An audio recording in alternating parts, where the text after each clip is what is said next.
Bom, então, oficialmente, boa noite a todas e a todos. Vamos dar início à nossa aula 4 do módulo de Introdução à Sociologia, Fundamentos e Contribuições ao Xadrez, cujo título da aula é A Trajetória como Possibilidade de Objeto da Análise Sociológica e a Herança Cultural como Mecanismo Reprodutor das Desigualdades. Então, vejam que nessa aula a gente vai condensar 2 módulos, justamente para conseguir ter uma aula extra, é a que vem, que vai ser sobre o seminário de vocês. E aqui, turma, antes de começar a aula propriamente dita, eu queria conversar um pouquinho sobre os critérios de avaliação do seminário, tá?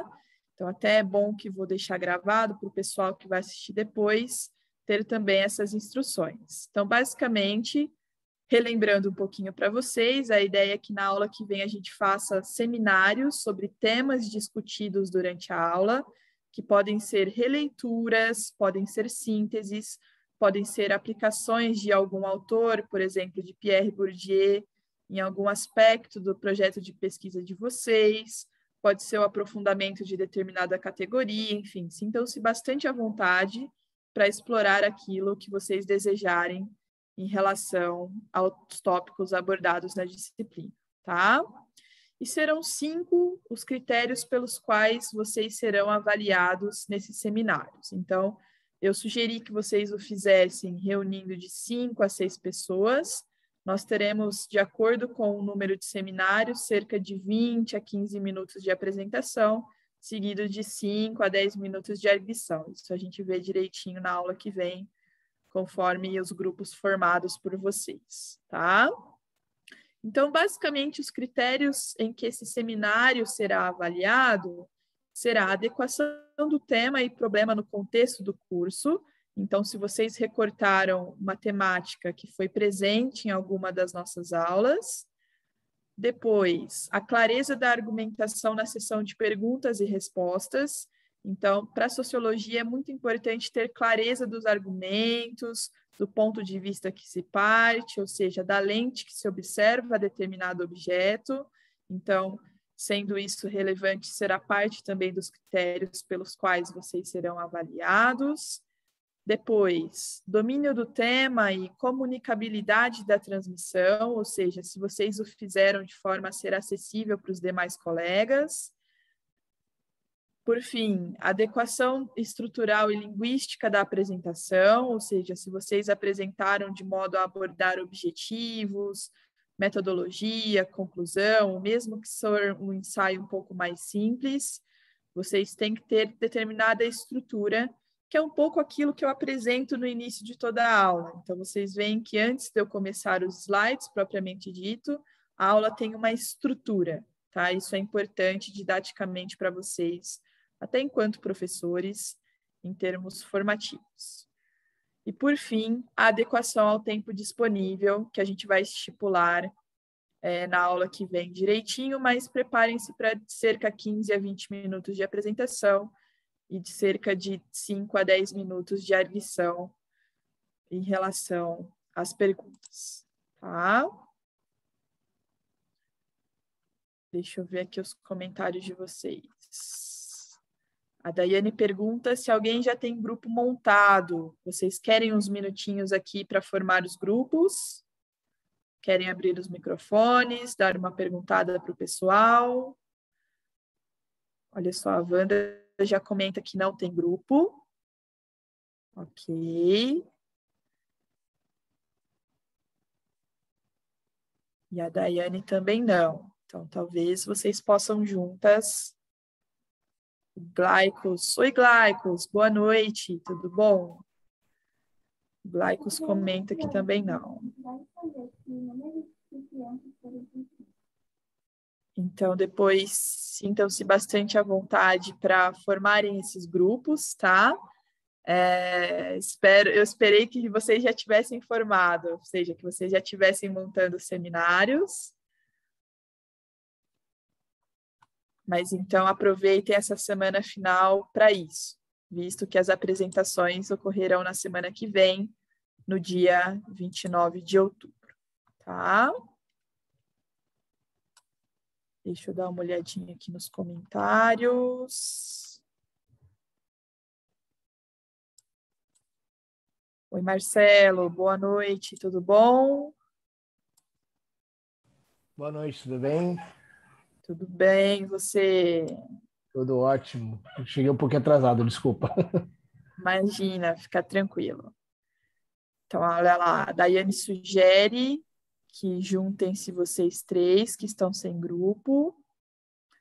O Glaicos comenta, não pude assistir às aulas anteriores ao vivo, estou acompanhando pelo YouTube. Perfeito, Glaicos. Sem problemas nenhum. Vocês têm essa opção de acompanhar pelo formato assíncrono também, tá?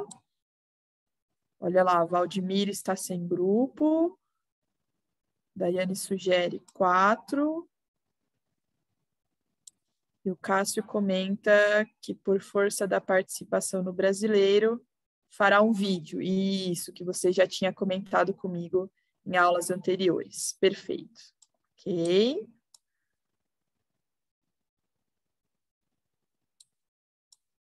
Perfeito, Wander. Então, até então, vocês estão com 4 integrantes. Depois, vocês têm como se comunicar tanto via Google Classroom quanto pelo WhatsApp, tá? O que foi mais fácil para vocês. E qualquer dúvida que vocês tiverem ao montarem o seminário, ao planejarem, contem comigo. Eu vou estar à disposição de vocês para ajudá-los no que for preciso, tá? Bom, vamos lá então. Deixa eu compartilhar aqui com vocês os slides da aula de hoje.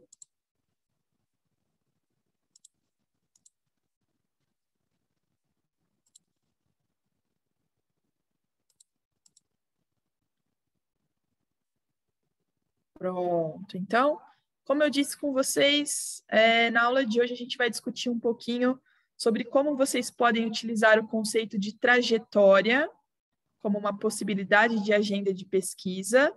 Então, como eu falei para vocês em aulas anteriores, esse é o meu objeto de estudo. Eu, desde a graduação até agora no doutorado, estudo a trajetória esportiva dos grandes mestres brasileiros de xadrez e, portanto, gostaria de demonstrar para vocês como isso pode ser uma agenda de pesquisa possível para estudo de vocês, não só com a grande maestria, mas também com a população a que vocês possam vir a ter acesso. E como desdobramento disso, a herança cultural como um mecanismo que reproduz desigualdades quando a gente pensa em trajetórias. Então, basicamente, essa aula está estruturada, e é esse um dos critérios de avaliação de vocês do seminário, viu? Quando eu falo para vocês adequação estrutural, é disso que eu estou falando, de antes de vocês apresentarem o seminário, vocês apresentarem a estrutura pela qual ele será apresentado, tá? Então, na aula de hoje, a gente vai conversar um pouquinho sobre a questão da reprodução, um pouco sobre a história, a recepção e a definição dela, ou seja, Bourdieu é conhecido como sendo um teórico da reprodução, mas, na verdade, na aula de hoje a gente vai conversar um pouquinho sobre como ele critica esse conceito de reprodução. Depois, vamos falar um pouquinho sobre o sistema de ensino e como ele sanciona as desigualdades. Vou trazer para vocês um exemplo empírico dos atletas olímpicos brasileiros. Depois, falaremos das vias do capital cultural, trajetórias e heranças, trazendo mais um exemplo empírico, o da grande maestria do xadrez, ou seja, das minhas próprias pesquisas, um pouco das sínteses biográficas, também dos meus estudos, particularmente do mestrado, e, por fim, termino com as referências. Vamos a ela. Então, basicamente, turma, para quem leu o texto indicado dessa semana, a Escola Conservadora, o que o Cássio já gentilmente disse aqui, que a leitura foi um pouco mais digerível, viu que a questão da reprodução é um tema super importante na teoria bourdieusiana, tá? Então, aqui eu trouxe 2 linhas do tempo para vocês sobre 4 principais obras pelas quais o autor é conhecido no campo da educação, suas publicações na França e o ano de publicação no Brasil.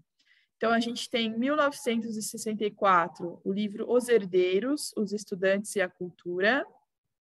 Em 1970, A Reprodução, Elementos para uma Teoria do Sistema de Ensino. Em 1984, Homo Acadêmicos. E em 1989, a gente tem A Nobreza de Estado, tá? Dessas 4 grandes obras, 3 delas são traduzidas para o português, né? Que são A Reprodução, que foi traduzida em 75. Depois, nós temos o Homo Acadêmicos e Os Herdeiros, em meados aí dos anos 2000, tá?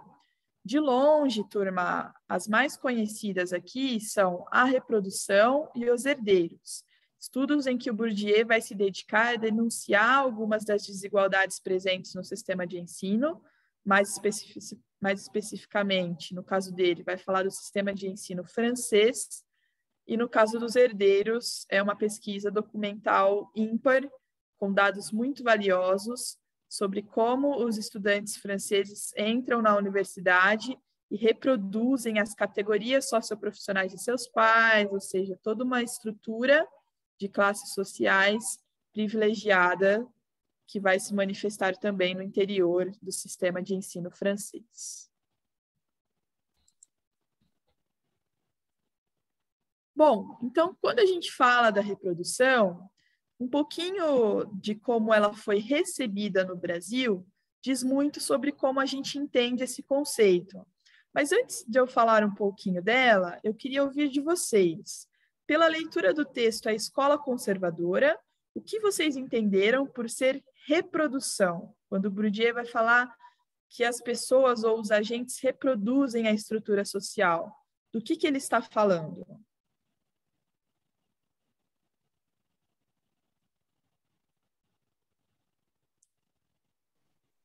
Devido a um capital que essas pessoas já detêm, que é adquirido através da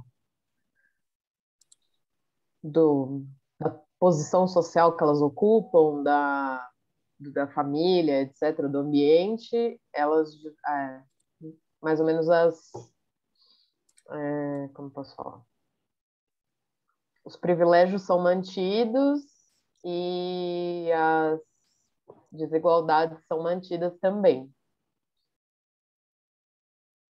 Isso, Daiane. Então, ele está falando da reprodução de uma série de capitais. Então, lembra do conceito de capital? Uma série de bens, uma série de trunfos, que são principalmente adquiridos anteriormente pela família, e que quando a gente chega nos sistemas de ensino, no sistema esportivo, qualquer sistema que vocês possam imaginar, esses sistemas reproduzem, ou seja, privilegiam esses capitais anteriormente adquiridos pela família, ok?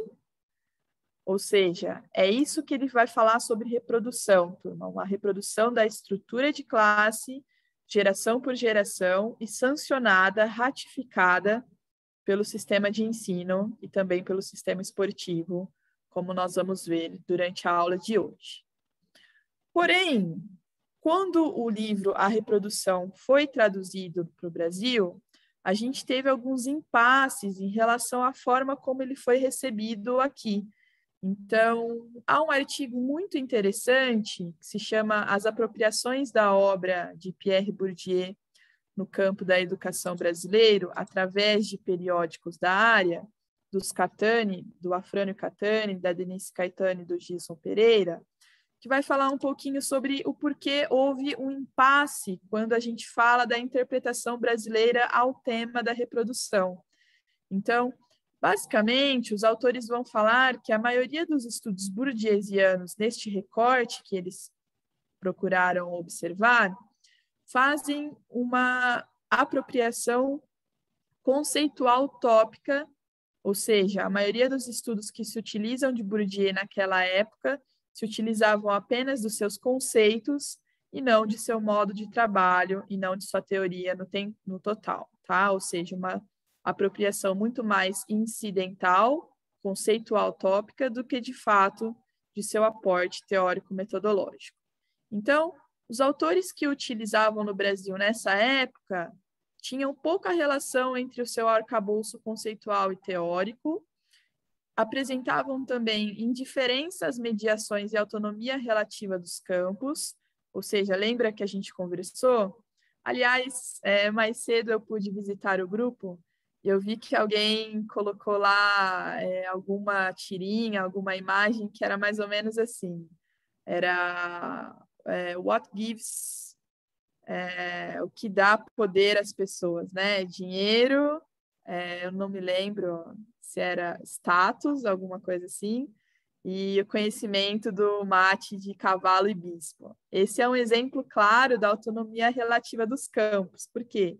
Isso é engraçado para nós, porque conhecer o mate de cavalo e bispo é um capital, é um trunfo, é algo que faz as pessoas serem reconhecidas para nós da comunidade enxadrística. Mas provavelmente se a gente circulasse esse mesmo meme, essa mesma figurinha em outros grupos, dada a autonomia relativa dos campos, a piada não teria assim tanta graça, não seria assim tão divertida, tá? Então, assim como a figurinha, o meme que hoje postaram no grupo, naquela época as pessoas também não tinham conhecimento da questão da autonomia relativa dos campos. Depois, uma perspectiva sociológica, advinda principalmente da cisão entre a publicação do primeiro e do segundo livro de A Reprodução. Não sei se alguém já teve contato com esse livro, mas é um livro denso, separado em duas partes, uma mais dedicada aos dados empíricos e a outra à teoria. Então, o que acontece era que as pessoas liam apenas a primeira parte dos livros dedicada aos dados e não a segunda parte teórica. A ausência de um discurso doutrinal sobre a educação. Então, naquela época, né, é longe de Bourdieu dizer como fazer, né? O que o autor faz é denunciar os mecanismos de reprodução, denunciar os mecanismos de dominação e os trazendo à luz, né, dando conhecimento a eles, nos faz pensar como é que a gente poderia fugir ou pelo menos minimizar esse ciclo, tá? Então, não há em Bourdieu um discurso doutrinal sobre educação, né? Ao contrário de outros pensadores em voga na época, como, por exemplo, Paulo Freire, tá? E o enclausuramento da dicotomia repetição e transformação, que não é isso que é reprodução, né? Reprodução não é apenas repetição, que a gente vai ver nos slides a seguir. Então, recomendo para vocês a leitura. Ao final da apresentação, a gente tem as referências, inclusive, deste artigo, para quem quiser se aprofundar um pouco mais.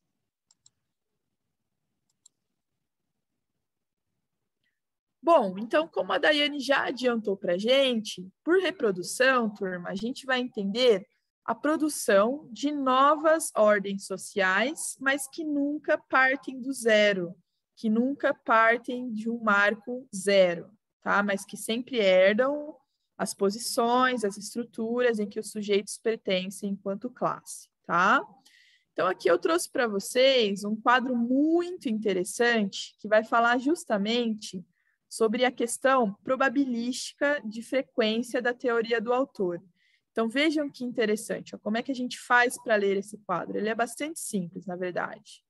Então, quando a gente pega a primeira linha, olha só, empresários industriais, a gente vê que uma frequência de seus pais serem também empresários industriais é de 33,5%. Então, olha, o que isso quer dizer? Para as camadas mais abastadas da sociedade, é claro, na época, né? A tendência de você conquistar uma categoria socioprofissional privilegiada, como a de empresários industriais, carrega grande parte do que os seus pais já ocupam, ou seja, da posição estrutural da família. E a mesma coisa para as categorias socioprofissionais inferiores. Então, olha só, para grandes comerciantes, há 31% de que os seus pais sejam também grandes comerciantes. Profissionais liberais, há uma chance de 20% de que seus pais sejam também profissionais liberais. Engenheiros, tem uma chance de 6,7% de que seus pais sejam também engenheiros. e assim por diante. Então, quando a gente pega o conjunto da classe dirigente, vejam, a gente vê que quanto mais alta é a categoria socioprofissional, maiores são as chances de que haja na família uma herança ou capitais disponíveis para que essa pessoa veja sentido em ocupar uma posição alta. Tá? E isso é super importante, porque a gente vai discutir daqui a pouquinho como é que a gente pode quebrar com esse ciclo de reprodução, ou como é que também no nosso esporte, no xadrez, as categorias socioprofissionais também se reproduzem, né? Não é à toa que entre os grandes mestres brasileiros a gente tem também grandes famílias de enxadristas, né? Não só profissionais, mas de pessoas que compartilham a cultura da modalidade em seu anterior. Bom, enquanto reprodução, então, nós poderíamos a definir como um sistema de relações objetivas capaz de transmitir suas propriedades de relação aos indivíduos aos quais tais propriedades pré-existem e aos quais sobrevivem. Sobrevivem, é claro, ao longo das mais variadas gerações. Poderíamos também falar sobre leis, segundo as quais as estruturas tendem a se reproduzir, produzindo agentes dotados do sistema de disposições, capaz de engendrar práticas adaptadas às estruturas e, portanto, em condições de reproduzir as estruturas. Né? Parece um trava-língua, aqui é claramente um trecho burguesiano, mas o que ele está querendo dizer aqui para nós? Que conforme a gente tem pais ou uma família dotada de capitais, quanto mais isso é maior, quanto mais esse volume é mais disponível para um agente, maiores são as chances de que o sujeito também reproduza estes mesmos capitais em seu futuro. Jéssica, eu posso chamar de capital social, no conceito de Bourdieu, essa situação, porque você tem a parte, vamos dizer, de pertencimento, né, de você pertence a esse grupo, porque os seus pais estão nele, você tem a parte, por exemplo, de participação, né, eu tenho um pequeno comércio, então você vai tocar isso, né, e é correto pensar o conceito de capital social nesse sentido?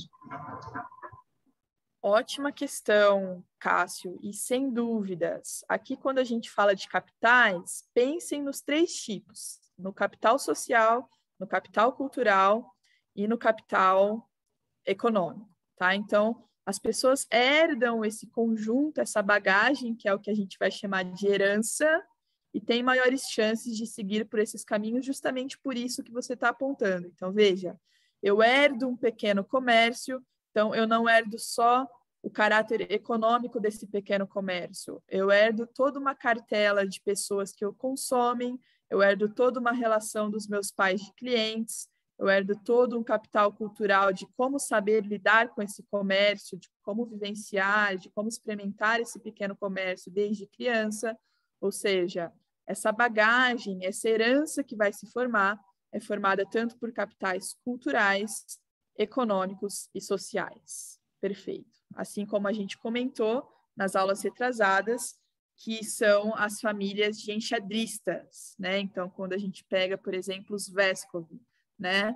É inevitável que os filhos do Giovanni nos torneios fossem reconhecidos por serem quem são, filhos de quem são, antes mesmo de apresentarem qualquer jogada no tabuleiro, né? E assim por diante. Nós comentamos também que o capital social é muito presente no xadrez quando a gente percebe que as pessoas são denominadas por seu sobrenome antes mesmo do nome, né? E isso é muito forte. Então, não é o Cássio, é o Sopko, né? E assim por diante, tá? Muito boa a sua questão. Então, essa é uma reprodução que vai colocar sempre em dialética os aspectos culturais, econômicos e sociais. Bom, aqui eu queria trazer para vocês um vídeo super ilustrativo sobre a questão do capital cultural.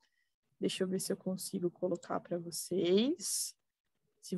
Eu vou pará-lo em vários momentos, tá? Para a gente discutindo algumas coisas que são interessantes. Vou deixar aqui também no chat para vocês, para que vocês possam salvar e ter como referência de estudo até para os seminários de vocês na aula que vem, caso assim deseje. Vamos lá.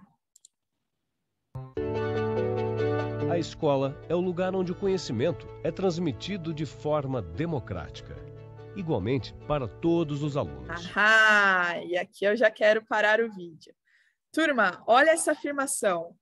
A escola é um espaço democrático que transmite todos os conhecimentos de forma igual para os alunos e alunas.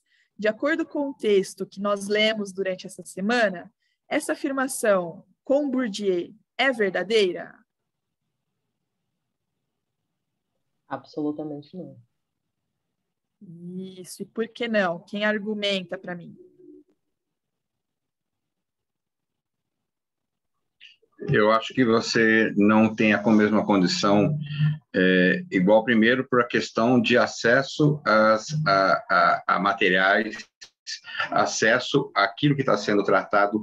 Você tem dentro do seu hábitos diferenciado através dos grupos, né? Então você tem uma tendência de alguém ter maior desenvolvimento em habilidades de coisas que são ensinadas na escola, em detrimento de outros. E aí nós estamos falando das distinções de categorias profissionais, de estratificação social. E isso acaba a escola reproduzindo essa condição de desigualdade.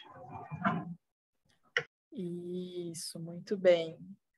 Perfeito, Cássio. Então, vejam, a partir dessa síntese, a gente, com Bourdieu, pode desmistificar o mito da escola democrática, da escola libertadora, que era disseminada na França do século XVIII e XIX, mas também é um mito muito presente no Brasil contemporâneo, né, de que a escola ensina tudo a todos de forma igual.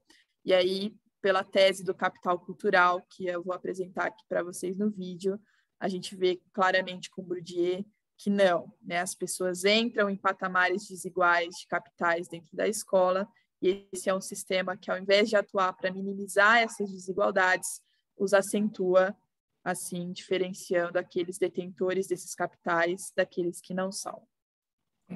Ô, Jéssica, Pois não? só colocando aqui, para quem trabalha em escola pública e escola privada, já sente essa diferença na hora. Não só em relação ao acesso à tecnologia, mas o acesso às experiências que esses campos geram, né?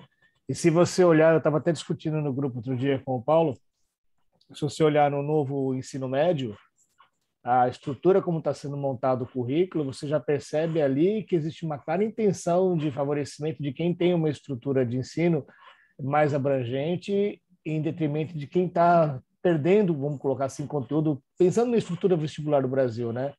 O terceiro do ensino médio. Então, o acesso vai ser as universidades públicas e federais, que são aquelas mais competitivas, né? Mais bem colocadas, vai ficar mais difícil para quem fizer o ensino médio público, vamos colocar assim.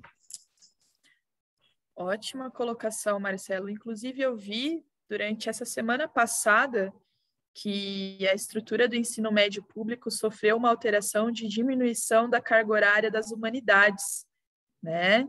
E isso tem um impacto direto também nas pessoas em que estamos formando, né? Pessoas com menos criticidade, com menos reflexão e, portanto, preparadas aí para o mercado de trabalho, porém é difícil, porque um currículo assim apresenta o mercado de trabalho como sendo quase que a única opção, né? E não as universidades como sendo também um horizonte possível para essa população, né? Mas brilhante colocação. Eu acho que eu... Desculpe. Desculpa. Eu pergunto, porque nessa questão de redução das humanidades na educação, o caminho, no caso, o que é uma adaptação da comunidade ou a gente pensar numa reestruturação aí futura, voltando a essas questões?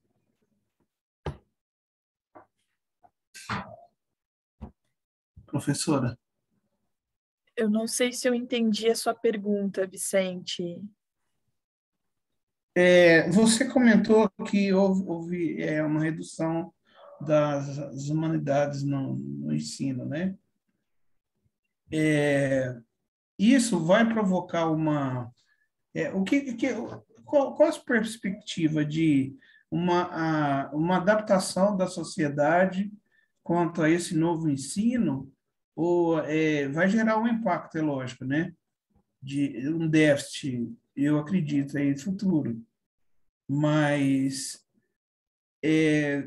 a gente que está engajado no ensino, a gente deve se preocupar em estar em readaptação ou reestruturação do ensino. Eu acho que a gente deve se questionar primeiro, Vicente, ótima pergunta que você faz, em a quem serve essa redução das humanidades no currículo? A que projeto está por trás, a que projeto político mesmo, tá? A quem serve diminuir a carga horária de humanidades no currículo de uma fase tão importante de escolha que é o ensino médio, tá? Então, daí a gente já tem algumas hipóteses. E eu acho que a gente tem que se preocupar, porque no limite a gente vai ter gerações que questionam menos, que refletem menos sobre si, sobre o contexto em que estão inseridas. Ou seja, a gente, no começo da aula mesmo, na primeira das aulas, eu perguntei para vocês quantos de vocês tiveram contato com a sociologia antes daqui, né? E muitos poucos responderam que sim.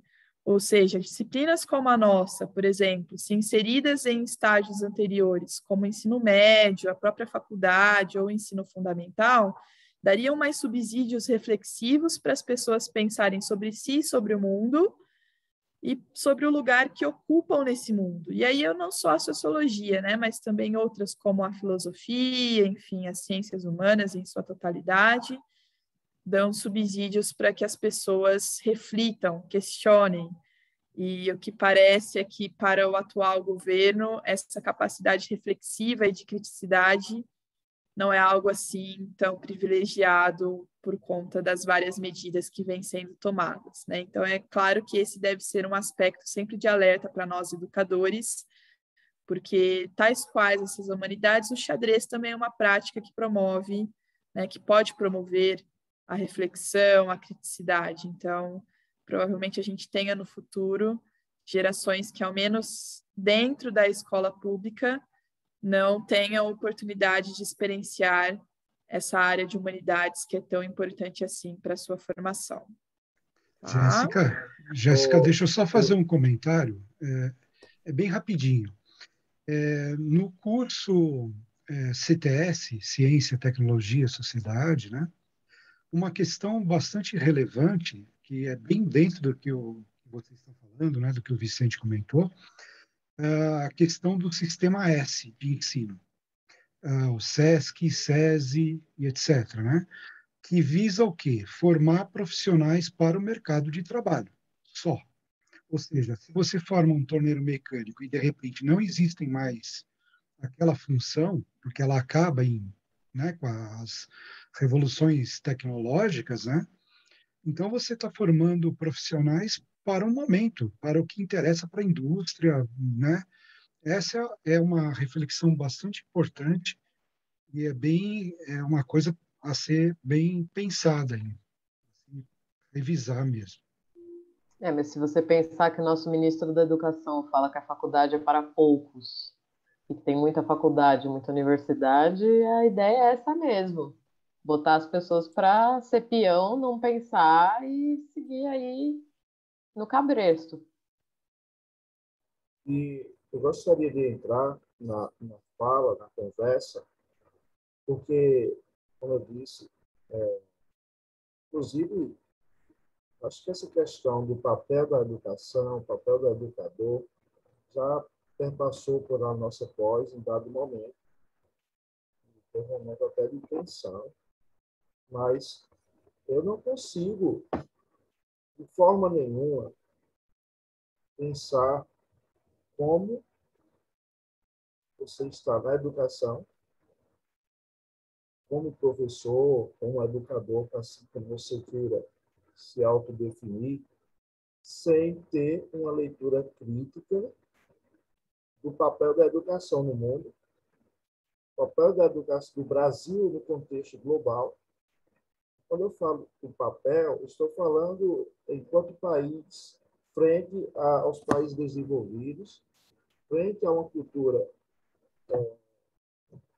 digamos, ainda, mesmo que talvez pareça ultrapassado, imperialista, e no mundo globalizado. Nós temos a obrigação de sermos críticos, independentemente qual seja a sua área. Eu sou professor de História.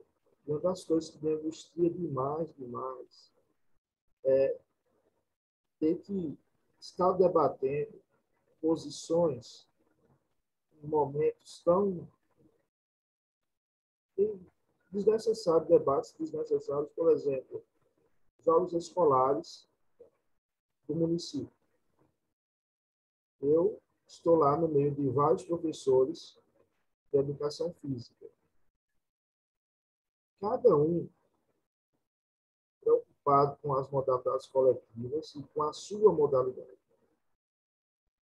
quando deveríamos estar preocupados com o esporte, com a importância do esporte, com o que ele traz de bom, o momento importante dos jogos escolares, a maneira de fazer o mais inclusivo possível, uma visão abrangente, e a gente vê pessoas com uma visão tão pequena, tão tacanha, e aí eu vou brigar com essa galera. E aí todo mundo, e pelo menos uma grande parte, olha para mim com um olhar enviesado. Poxa, nós temos que ter uma visão crítica, ter uma visão do contexto. Na minha escola, eu enfrento resistências, na escola que estou como professor de xadrez, eu vejo que professores estão tão preocupados em passar apenas o seu conteúdo, sabe? Que tem dificuldade de dialogar, de construir projetos, que possa dialogar, que possa... Porque até a maneira como se educa, de forma fragmentada, tem seus porquês. Então, a gente vive um momento muito complicado na história, que vocês já falaram. E, realmente, a ideia é essa. É a educação para poucos, educação numa visão que apenas uma parcela da sociedade vai ter acesso à educação de qualidade. Eu não diria que é de qualidade, porque termina sendo... ficando atrás do que está sendo feito nos outros países, por mais que eu chamo de falsa burguesia. Por mais que atenda aos interesses, ou supostamente atenda aos interesses dessa elite, ou dessa parcela da sociedade, mas, como todo, perde o país. Como todo, perdemos nós enquanto nação frente ao mundo. Porque você é uma visão seletiva mesmo, sabe? Olha, esse pessoal dessa classe, desse nível aqui, vai servir como mão de obra, de forma imediatista, como se essa mão de obra, essas necessidades, elas fossem para sempre. Daqui a pouco não vai mais servir nem para a mão de obra, porque a mão de obra, naturalmente, ela precisa de uma qualificação cada vez maior e um nível de exigência frente até os problemas locais mesmo, essa mão de obra já não vai atender, penso eu. Mas aí, como é que você vive num país ainda com índice de analfabetismo enorme, analfabetismo funcional, nem se fala, e você diz que a universidade é para poucos, e você começa a sucatear os programas que é de inclusão no ensino superior.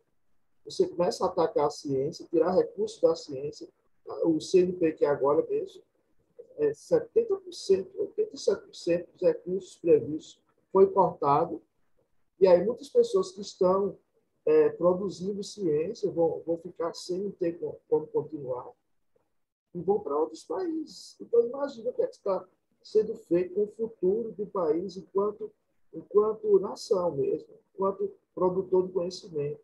Né? Então, é complicadíssimo. Isso é uma das coisas que me angustia muito. E é triste, mas essa é a nossa realidade. Então, como é que nós podemos ter uma compreensão maior do que está acontecendo E como é que a gente pode se posicionar frente a isso?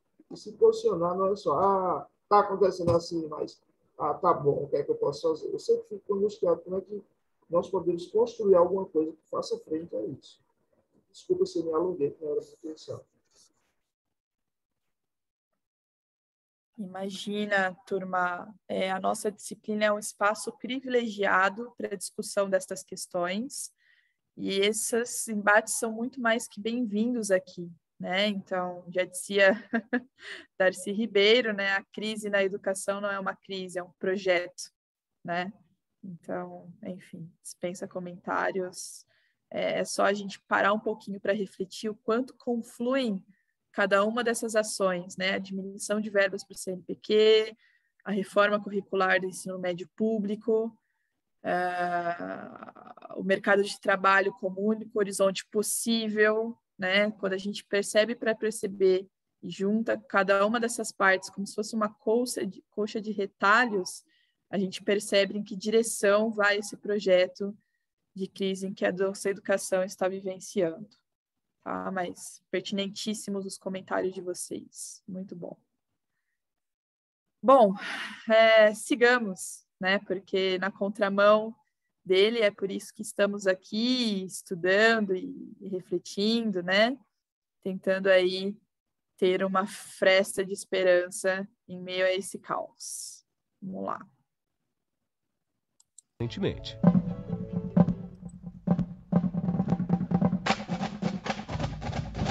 O sociólogo francês Pierre Bourdieu, que viveu até o início deste século, percebeu que o ensino não é transmitido da mesma forma para todos os alunos, como a escola faz parecer.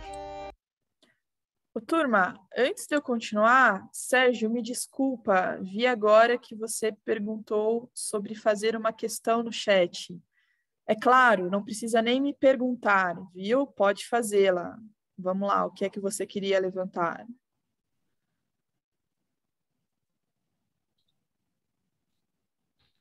Problemas aí?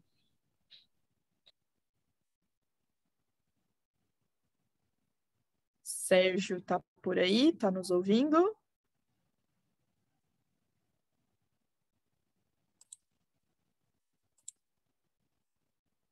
Bom, acho que não.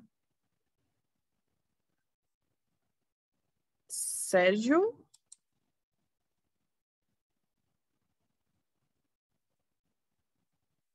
Bom, de qualquer forma, deixa eu responder. Eu acho que o microfone dele está mutado, acho que ele não percebeu.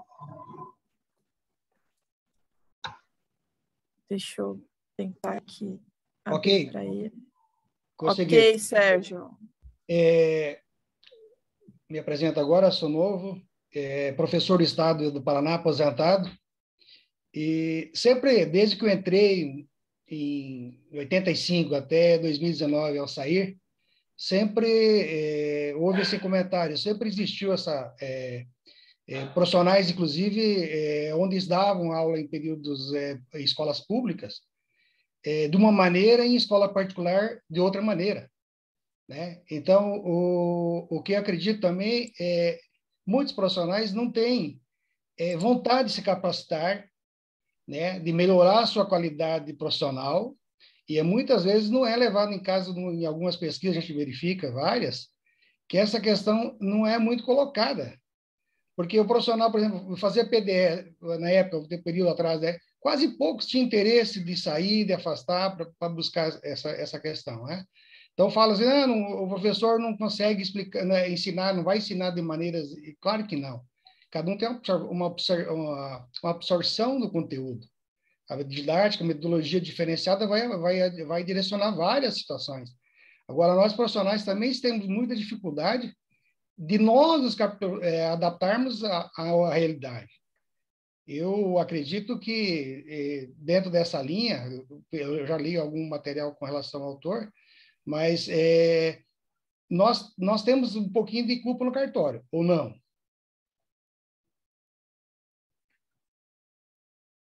Olha, Sérgio, o que eu posso te dizer, assim, da minha posição, é que culpabilizar o professor frente a essas mudanças estruturais todas que a educação vem sofrendo é algo muito fácil, né? Porque, veja, há cortes no CNPq, há uma diminuição das humanidades no currículo do ensino médio, há uma privilegiação do mercado de trabalho como via única para os nossos jovens de escola pública. Então, assim, nós fazemos parte desse sistema, mas também temos que ser resistência a ele, se assim considerarmos adequado. Então, você pode, enquanto professor, ter uma posição de ratificação dessas posições, dessas medidas todas tomadas pelo governo, ou você, enquanto professor, na medida do possível, pode ter uma posição de resistência, né, de frente, de embate ao que é posto, de modo a tentar, pelo menos na realidade em que você é responsável, pela sala de aulas e pelos alunos que são sobre a sua responsabilidade enquanto formador, tentar fazer diferente. Então, eu acho que, nesse sentido, cabe a nós nos posicionarmos, né? Isso é extremamente importante, né? A educação é política, é um ato político, já dizia Paulo Freire. Então, depende muito aí da sua posição política enquanto educador frente a esse cenário caótico que estamos vivenciando. Tudo bem? Ok. Bom, vamos seguir então com o nosso francesinho. Segundo ele, alunos pertencentes às classes sociais mais favorecidas trazem de berço uma herança que ele chamou de capital cultural, ou seja, capital de cultura. Meu pai... Olha só, turma, então prestem atenção na fala de cada uma dessas crianças, o peso do capital cultural e, mais do que o peso, quando está naturalizado na fala delas, quando elas falam, eu ia com meus pais no museu, eu visitava a pinacoteca, tem toda uma série aqui de frequências, né, de instrumentalização, de tornar natural algo que é restrito a poucos, em relação a como essas crianças vão manifestar as falas delas. Ó, prestem bastante atenção. Eu adoro eletrônica. Minha mãe já é clássico. Gosto bastante de eletrônica, funk, rap, rock, pop. E antigamente, quando eu era pequena, eu achava isso uma bobagem. Que assim, era música antiga, tudo tal, eu não gostava, né? Só que aí, ela colocava tanto pra mim ouvir que eu me acostumei. Ela já me levou no Museu da Língua, aí meu pai também já me levou pra passear, assim. Eu e a minha mãe, nós só foi no Parque Vila Lobos, só nesse. Olha essa fala, né? Não só nós só foi no Parque Vila Lobos, mas o jeito como ela fala, a entonação, a insegurança, tudo isso faz parte do hábitos, turma, que a gente conversou, que é construído, que é inculcado, que é internalizado desde muito cedo, tá? Essa criança, ela desponta dentre as demais. Eu já fui com meu pai na pinacoteca ver uma exposição sobre coisas do Japão.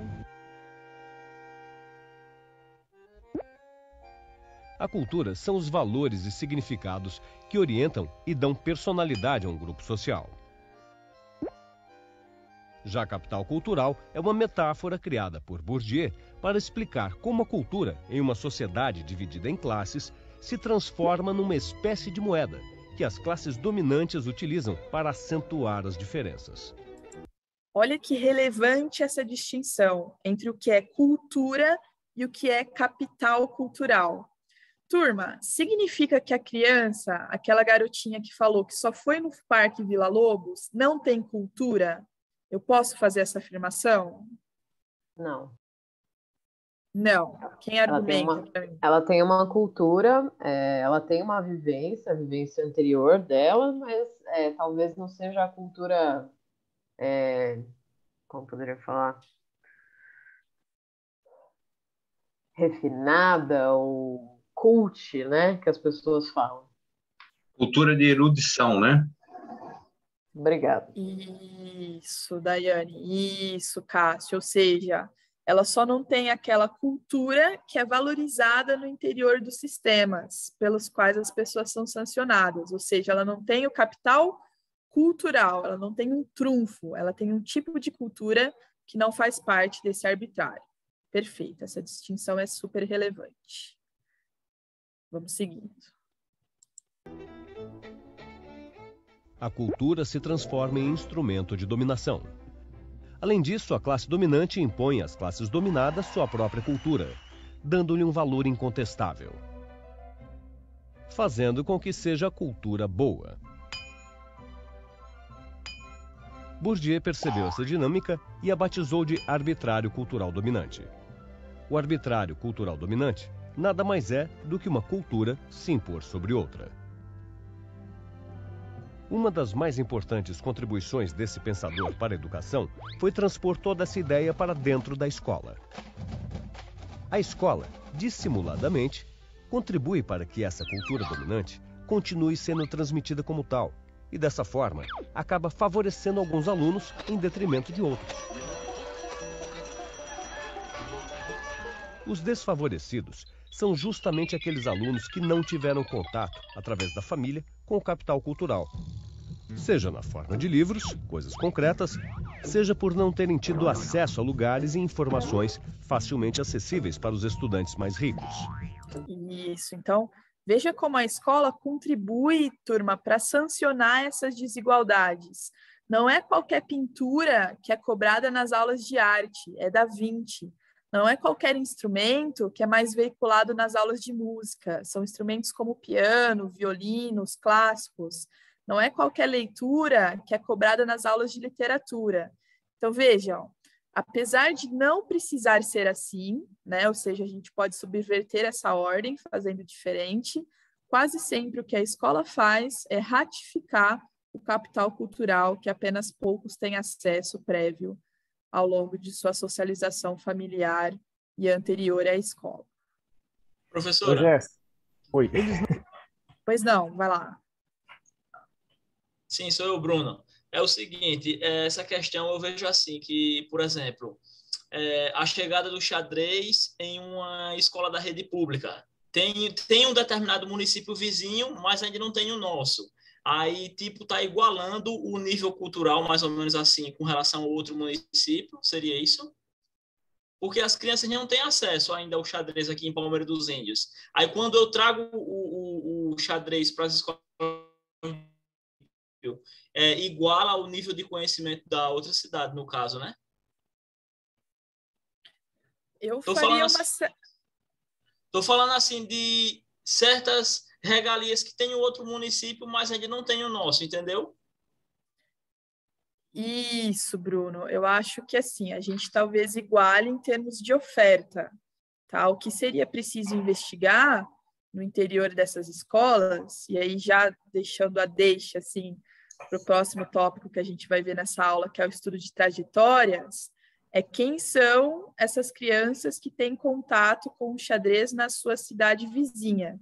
Se são escolas públicas, se são escolas particulares, qual é a trajetória desses agentes, qual o hábitos deles, mas com certeza, em termos de oferta, quanto mais a gente oportuniza o contato de uma pessoa a práticas restritas a um grupo social, como é o xadrez, mais a gente democratiza, mais a gente massifica. Ok? Ô, Jéssica, a gente poderia colocar nessa questão, quando foi inserida a lei que instituiu o ensino da cultura afro e cultura indígena no Brasil, a gritaria que foi feita, que era um absurdo, porque a nossa educação é branca, né? Vamos colocar assim, é caucasiana, né? E até hoje o pessoal fala muito que é um absurdo, que não tem porquê, porque é uma subcultura. Eu acho que entra muito bem dentro dessa questão que o Bourdieu aborda, né? Exato, Marcelo. Excelente colocação. Essa lei vem para desconstruir, vem para quebrar a doxa, ou seja, ter uma atitude heterodoxa em relação ao currículo. Então, toda vez que isso é incomodado, né, toda vez que a gente subverte, a gente incomoda. Né? Então, toda vez que a gente insere, por exemplo, funk nas aulas de música, como meio de apropriação para as classes populares de algum determinado conteúdo, ou mesmo para conhecimento do funk enquanto uma cultura, uma modalidade musical pacífica de ser apreendida tal qual as outras, toda vez que a gente insere a cultura afro-brasileira, enfim, toda vez que a gente subverte esse sistema, a gente está quebrando com esse ciclo da reprodução, ou pelo menos tentando, na medida em que nos é possível, né? Visto que ele é muito maior do que nós podemos, enquanto educadores, atuar em nossas realidades. Excelente exemplo. Muito bom, turma. Vamos seguindo, ó. Não conseguem dominar os mesmos códigos culturais que a escola valoriza. O aprendizado para eles é muito mais difícil.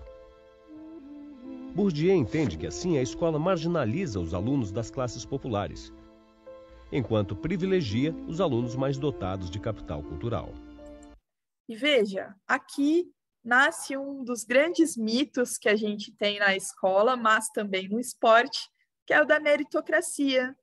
Essas crianças que são favorecidas, ou seja, essas 3 das primeiras carteiras da frente, acreditam que o que elas sabem é por conta delas próprias. É porque nasceu com elas, é porque Deus deu para elas, é porque, enfim, existem várias falácias dentro do mito meritocrático, mas não por conta do capital cultural que elas veiculam geração a geração de suas famílias. Então, vejam o quanto é importante essa tese do capital cultural para quebrar com alguns dos mitos, por exemplo, o meritocrático, que existe tanto no interior da escola quanto no interior do esporte, né? No esporte também isso é muito comum, né? Então, por que determinado jogador é muito bom? Por que determinado atleta de xadrez desponta? Por que se esforçou? Por que ele quis, porque ele estudou, e nem sempre, né? O que Bourdieu vai falar é, olha, para um pouquinho, né? Vamos olhar o contexto desse jogador, vamos ver onde ele está inserido,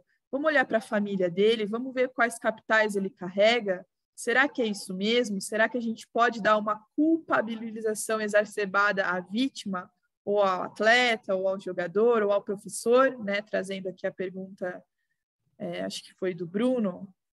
Tá? Então, vejam como é importante essa tese do capital cultural para nós entendermos outros mitos que arraigam o interior da escola e também o interior do esporte.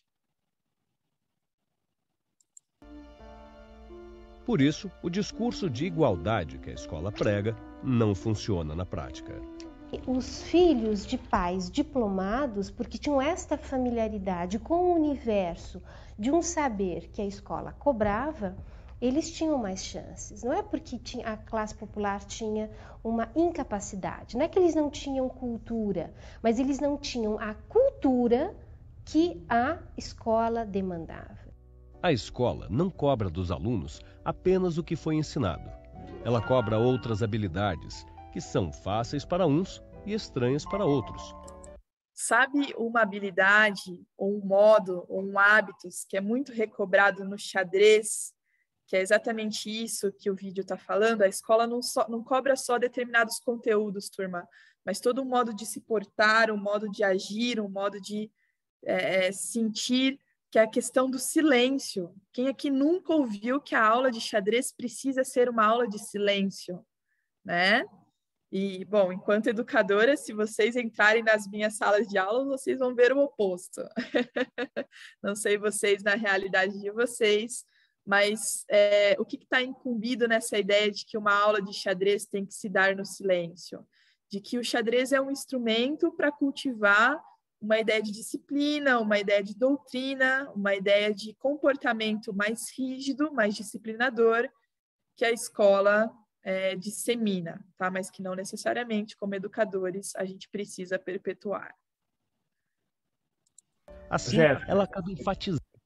Pois não, desculpa, Marcelo. Né? É que ontem eu estava no curso, eu estava dando um curso ontem para professores, e eu toquei justamente nesse ponto. Eu falei, olha, se você pegar a minha aula lá de fevereiro, quem passa perto pensa que estão jogando futsal, porque é uma gritaria, é uma conversada.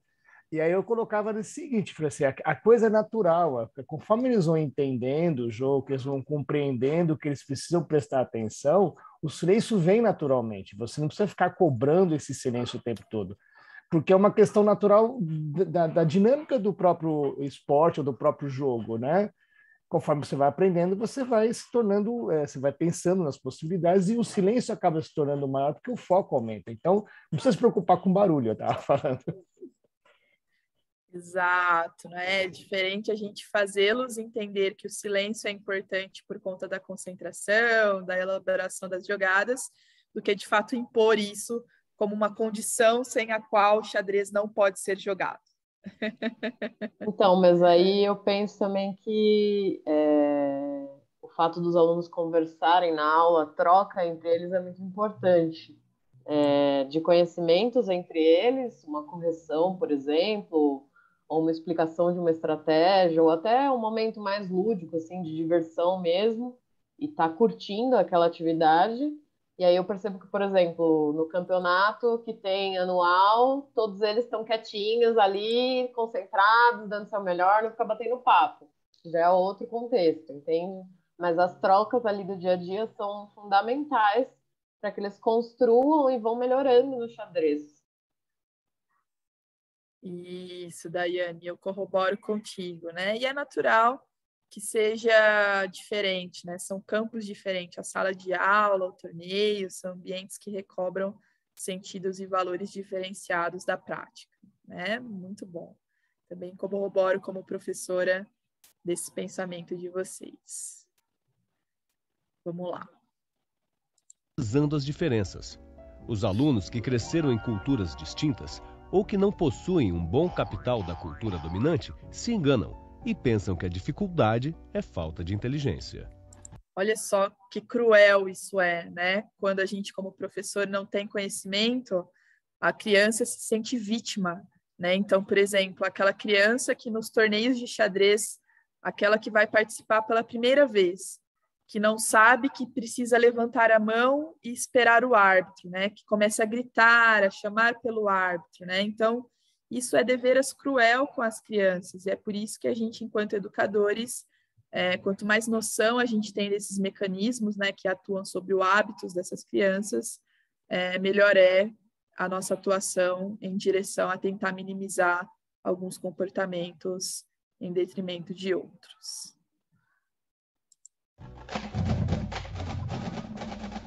Um exemplo dessa dominação cultural nas escolas é a escolha das matérias mais importantes. Não é difícil perceber que nos currículos disciplinas como física, matemática e história são mais valorizadas do que desenho ou educação física, por exemplo. Assim, a dominação de uma classe sobre outras se mantém. Pierre Bourdieu acreditava existir uma saída para toda essa violência simbólica, exercida inconscientemente pela escola. Bastava tornar explícito todo esse funcionamento velado da instituição. Isso, ou seja, cultivar aquilo que ele chama de pedagogia do racional, né? Deixar tudo aquilo que é oculto, tudo aquilo que é... Como pedir um cafezinho em inglês? One coffee, please. Aqui. Ou seja, tornar tudo aquilo que é oculto explícito, né? Tornar aquilo que as pessoas têm de diferencial explícito é algo que nos ajuda aí a lutar contra essas questões de reprodução, tá? É nesse sentido, então, turma, que a gente percebe que o sistema de ensino é responsável por transmitir entre gerações uma cultura acumulada, mas não qualquer cultura, como a gente viu no vídeo, mas principalmente um arbitrário cultural, né? Tem um trecho muito interessante da Escola Conservadora que vai dizer o seguinte para nós, e é um exemplo disso, né? Com efeito, olha só, vamos bem devagar para que a gente consiga digerir o sentido desse trecho para nós, ó. Com efeito, para que sejam favorecidos os mais favorecidos, ou seja, para que a gente sancione as classes favorecidas, e desfavorecidos, os mais desfavorecidos, ou seja, desprivilegie as classes desprivilegiadas, é necessário o suficiente que a escola ignore, no âmbito dos conteúdos do ensino que transmite, dos métodos e técnicas de transmissão e dos critérios de avaliação, as desigualdades culturais entre as crianças de diferentes classes sociais. Então, olha o que ele está dizendo para a gente. Para que isso aconteça, é suficiente que a escola diga que está ensinando a todos igualmente, tá? Então, não é por meio dessa falácia, não é acreditando que estão todos sendo ensinados iguais que a gente combate essa desigualdade.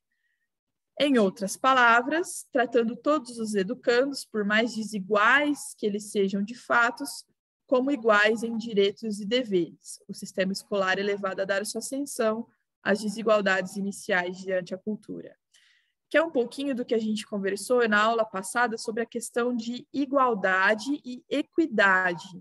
Então, quando a gente percebe que determinado aluno, né, não provém de determinado capital cultural para aquela aula, ou enfim, quando a gente percebe que num torneio de xadrez o aluno ainda não adquiriu os códigos, os hábitos necessários para levantar a mão e aguardar em silêncio a arbitragem de sua mesa, a gente está fazendo essa diferenciação entre pessoas que são detentoras de diferentes capitais culturais e que às vezes estão em um mesmo espaço, como a sala de aula, ou quer seja, como o mesmo torneio.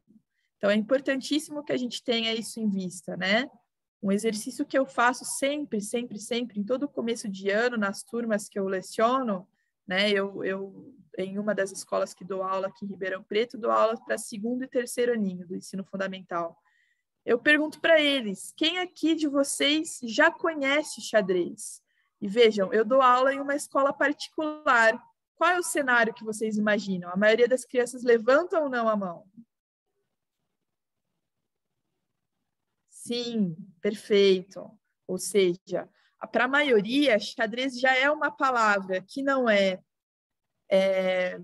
difícil, que não é incomum. Talvez elas não tenham noção do jogo em sua totalidade, mas em alguma medida elas já foram familiarizadas com o xadrez, seja no ambiente de lazer de suas famílias, seja no ambiente, às vezes, de lazer de outras instâncias como shoppings, praças, ou seja, conhecer as pessoas pelas quais a gente está envolvido enquanto educador ou educadora, turma, é essencial para a gente saber diagnosticar onde está concentrado o capital cultural.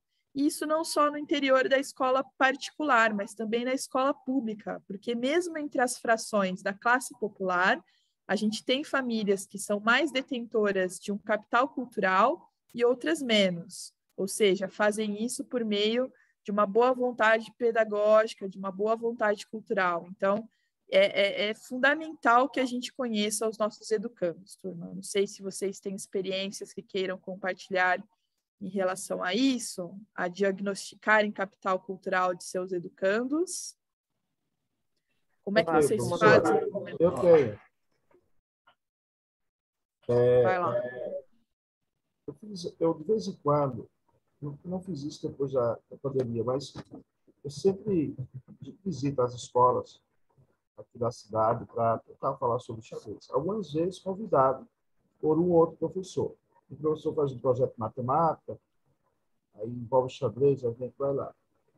E aí, eu percebi, embora eu levantei a mão aqui, mas lembrei que nas duas maiores escolas particulares daqui, a maioria das vezes que eu fui, pela primeira vez em outra sala, geralmente tem realmente crianças que diziam que conhecia, assim, pelo menos eu ia falar, né? Diferentemente das escolas públicas, particularmente as escolas estaduais e municipais. Constatando, ratificando o que a senhora já falou. Realmente, nessas escolas, o pessoal tem mais conhecimento sobre xadrez do que nas escolas públicas. Eu também gostaria de comentar sobre isso, porque atualmente, até 2019, agora o projeto parou por causa da pandemia, mas eu trabalho na escola pública com o projeto de xadrez no contraturno e trabalho na escola particular como extracurricular. Você vê como é diferente até a nominação, né? É um extracurricular na particular e o contraturno no público, né? E é muito interessante porque, assim, mesmo as crianças que não conhecem o jogo em si, mas o vô joga, o pai joga, o tio joga, ele tem uma referência E ele sabe que o jogo... Alguns até sabem, eu sei o que é o peão e o bispo, mas não conhece as outras peças, mas alguma coisa ele tem. Já na escola pública, praticamente, olha, 98% dos alunos, eles vão porque eles querem aprender um jogo diferente. E assim, em alguns casos, infelizmente, como ele é no contraturno, ele fica o dia inteiro na escola e tem a oportunidade de almoçar na escola também. Então, ele come uma merenda de manhã, ele almoça e ele toma, às vezes, um lanche da tarde. E ele fica o dia inteiro na escola, que para os pais é uma bênção. Eles trabalham, precisam de alguém para tomar conta dos filhos, né? Então, essa diferença é bem gritante. Eu percebo bastante, bem nítido, assim, a postura, inclusive, deles, né, em relação ao jogo. Excelentes colocações, Luiz e Marcelo, inclusive. Eu tenho uma experiência também de ter coordenado um projeto social aqui na cidade. Na época não era com xadrez, era com futebol e handebol. Mas o meu chaveirinho do carro, ele é um cavalo de xadrez, né? E aí uma das crianças, quando viu meu chaveirinho, falou, olha só, um cavalo. E aí eu complementei, isso, do xadrez. Nenhuma das crianças associou aquele cavalo ao xadrez. E aí elas complementam de volta, poxa vida, xadrez, por que, tia? Prisão? Então veja a associação que as crianças das classes populares fazem mais comumente com essa palavra do que as crianças das classes abastadas. É claro, não sempre, mas, de novo, Bourdieu vai dizer frequência, a chance, a frequência, a porcentagem, a probabilidade que a gente tem de crianças de classes mais privilegiadas terem um contato prévio com o jogo, como você mesmo disse, já conhecerem os movimentos das peças, né, ou serem os famosos adiantadinhos da sala de aula que já querem jogar, né, em detrimento de escutar as lições anteriormente, é maior do que, de fato, quando a gente pega o mesmo cenário aí em relação às classes desprivilegiadas, turma. É isso, tá? É isso a tese do capital cultural. Perfeito. Jéssica, eu queria dar um depoimento também. Vai lá, Léo. Mas é com relação à minha própria experiência como aluno dentro de uma escola pública, né? Eu estudei aqui em São Paulo, num colégio que na época era um colégio, apesar de público, privilegiado. Era talvez a escola mais famosa que tinha em São Paulo. Inclusive tinha sido a sede, tinha sido o prédio da Faculdade de Medicina da USP, né? É a Caetano de Campos. Na época, por exemplo, na aula de inglês, a maioria dos meus colegas faziam inglês particular, cultura inglesa, União Cultural Brasil-Estados Unidos, não sei o quê, e eu não.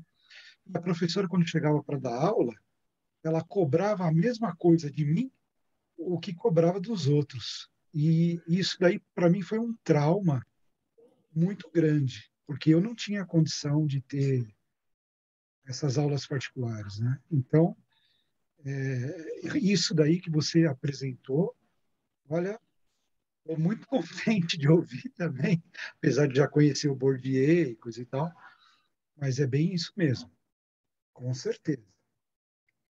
Exatamente, Léo. E é interessante que, mesmo agora você tendo sofrido com isso, né, enquanto educador, agora munido desse conhecimento, é capaz de pensar suas práticas futuras, né? Eu acho que esse é o grande trunfo que a gente tem com essa tese do capital cultural. Então, sabendo disso, sabendo dessas desigualdades, como é que a gente pode fazer diferente da professora, por exemplo, do Léo, em relação às aulas de inglês, para que a gente não tenha mais Leonardos, né, formados assim, com essa marca que não precisa existir em detrimento de nossas práticas pedagógicas, né? Claro que também a gente não pode culpabilizar o professor, porque nem todos os professores têm acesso ao conhecimento que a gente está tendo aqui nessa pós-graduação em xadrez, né? Isso é fato. Mas uma vez tendo esse conhecimento, a gente tem como responsabilidade aí lutar ou sermos resistência frente a esse cenário todo. Tá? Bom, aqui eu trouxe para vocês um exemplo empírico de um banco de dados do Time Brasil, tá? Das Olimpíadas do Rio 2016, que demonstra um pouco, turma, como essa distinção ocorre quando a gente olha para o campo esportivo entre modalidades esportivas diferentes. Então, por exemplo, quando a gente pega a esgrima, que é uma modalidade, de novo, que tem todo o uso de um indumentário, tem todo o uso de uma espada, que tem distanciamento corporal, que tem todo o uso estético do corpo. A gente pega também nos dados de aqui, eu coloquei a Raíssa Costa, que é uma das atletas dele, alguns dados que vão ratificar em termos de estilo de vida. Então, olha só, não é por acaso que uma atleta da esgrima também tem como seu estilo musical favorito jazz e rock, como seu prato favorito stroza prete ao molho de ossobuco. Eu, por exemplo, tive que pesquisar para saber o que era isso. Era um tipo de massa, enfim, com um tipo determinado de carne específico.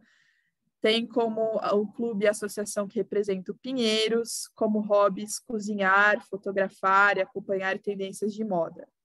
Já quando a gente olha para modalidades pertencentes a um polo mais popular desse mesmo campo esportivo, como, por exemplo, o futebol, a gente tem aqui o exemplo da Raquel, que quando a gente vai olhar para os mesmos indicadores, olha só, vai ter como estilo musical favorito o gospel, como ídolo do esporte. Ninguém, não tenho, não é capaz de apontar alguém. Como prato favorito, o arroz, a batata frita, o bife, o feijão. E como hobby, ficar com os amigos e a família. Então, vejam como isso faz parte do hábitos das pessoas, turma. Quando a gente fala de hábitos, a gente está falando isso não só um conjunto de disposições em relação ao esporte, mas também ao conjunto de classes, gostos e estilos de vida. Tá?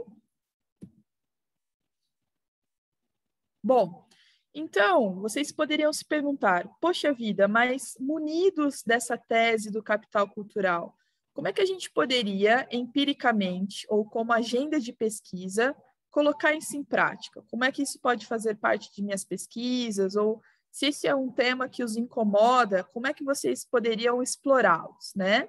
Um exemplo é por meio dos estudos de trajetória, né? O que Bourdieu vai entender como trajetória, turma? Uma série de posições sucessivamente ocupadas por um mesmo agente ou um mesmo grupo, em um espaço ele próprio em devir e submetido a transformações incessantes.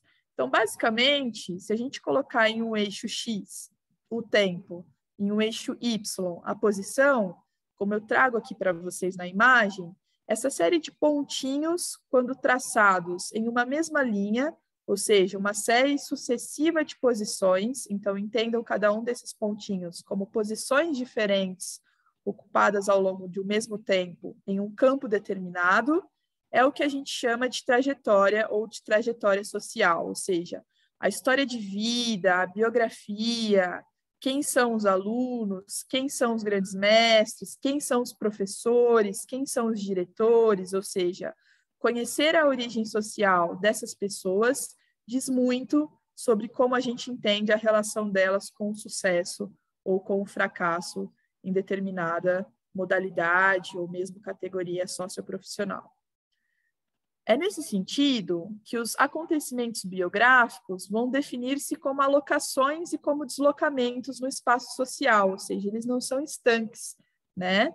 Eles vão representar diferentes estados sucessivos da estrutura da distribuição dos diferentes tipos de capital que estão em jogo no campo considerado, né? Então, é por isso que quando a gente estuda a trajetória, a gente não pode incorrer em um erro muito comum, que é a questão da ilusão biográfica.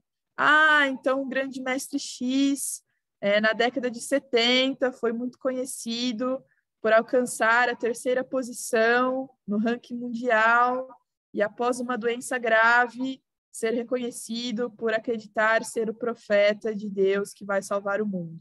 Não, é preciso ver qual é a trajetória que determinado grande mestre sofreu para ter essas concepções e pensamentos que o arraigam nos dias de hoje. Ou seja, é preciso compreender toda a linha, todo o tracejado, para não incorrer no que a gente chama de ilusão biográfica, ou seja, considerar que as pessoas são só aquilo que tiveram de melhor ou de pior ao longo de seus percursos de vida.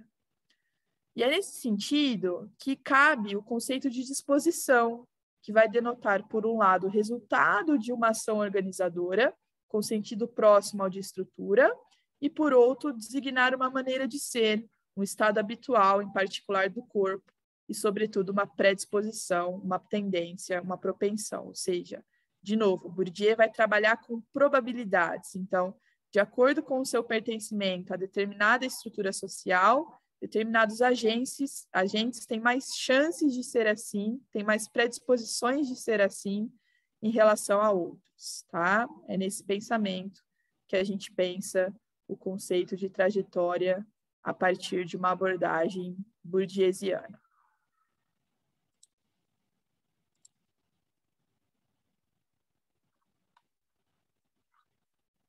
Bom, aqui entra um conceito que acho que, pela questão que a gente já discutiu, já ficou claro para vocês, que é a questão da herança. Ou seja, com Bourdieu, a gente não pode dissociar o estudo de trajetória da bagagem que as pessoas carregam anteriormente da entrada em determinado sistema, quer seja ele esportivo, de ensino, dentre outros.